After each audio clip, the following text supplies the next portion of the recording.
A Yemen court has deferred its verdict on the appeal of Nimisha Priya, 33, from Palakkad, who was sentenced to death for killing a Yemeni citizen. Dramatic events unfolded before the court while the case was being considered. Relatives of Talal Abdu Mahadi, who was killed, and locals protested in front of the court. Hundreds of people have demanded Nimisha Priya's death sentence be upheld. The court is expected to consider the case again on February 28th. The Indian ambassador to Sana'a has also stated that the protest is strong, as Nimisha's lawyer argued in court that the death penalty should be commuted to life imprisonment on the grounds of being a woman. Samuel Jerome, a social worker in Yemen who represents Nimisha in court, told the media that they are in a difficult situation as rallies against her grew in Yemen. On July 25, 2017, Nimisha Priya was found guilty of murdering Yemeni citizen Talal Abdu Mahadi, slicing his body into pieces and throwing the fragments in a water tank. In 2018, a trial court handed down a death sentence to her. Nimisha, who formerly worked in private hospitals in Yemen,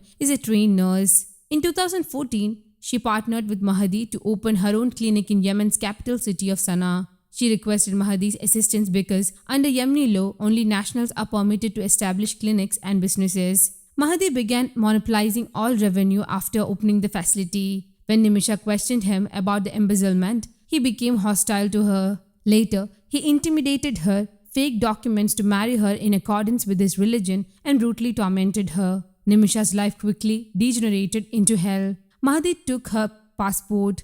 This was done to guarantee she did not flee Yemen. Under the influence of drugs, he tortured her. He threatened her with a gun numerous times. He stole the clinic's money as well as her jewelry. Nimisha went to the police because she couldn't stand the torment. They apprehended Mahadi and imprisoned him. When he was released from jail, the torture became far more severe. Nimisha quickly realized that the Mahadi would not let her live a normal life.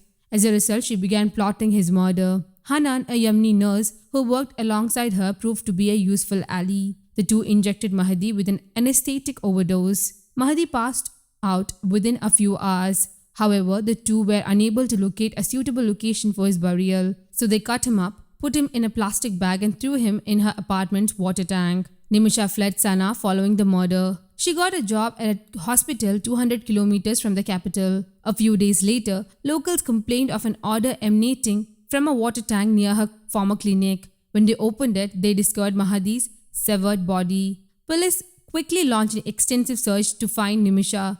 Her images were published in major newspapers. She was soon arrested. Hanan, the nurse, who was also engaged in the murder, was sentenced to life in prison.